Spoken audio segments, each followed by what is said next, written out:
আমার নবী এক চোখে কান্দে আর এক চোখে আল্লাহর প্রশংসা করে। মালিক,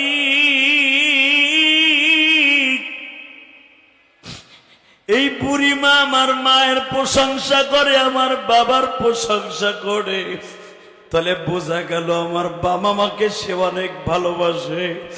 আপনারা জানেন গো বাবা, বাক্কা শহর থেকে যাবার সুর তায়েফে যাইতে বাজে 3 কিলোমিটার দূর হলো সেই হিজরাতের পাহাড়।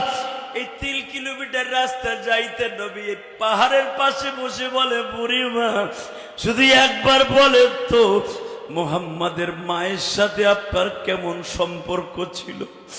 বাবা বলিও না,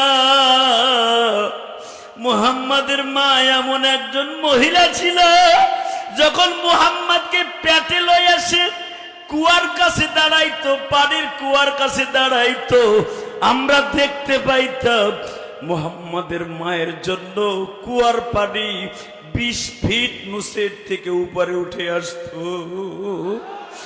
এটা আমরা স্বচক্ষে দেখছি। মুহাম্মাদের মা যখন কাবা ঘরের দরজার সামনে দাঁড়াইতো, 360টা মূর্তি আবেদার সামনে সেজদায় পড়ে যাইত। মুহাম্মাদের মা যখন থুতু জমিনে ফেলতো, ওখান থেকে মিসকম্বরের ঘেরান আসতো। মুহাম্মাদের মা যদি পূর্ণিমার চাঁদে চন্দ্রের দিকে একবার তাকাইতো, মুহাম্মাদের মায়ের চেহারা দেখা চন্দ্র তার সাথে হাসতো।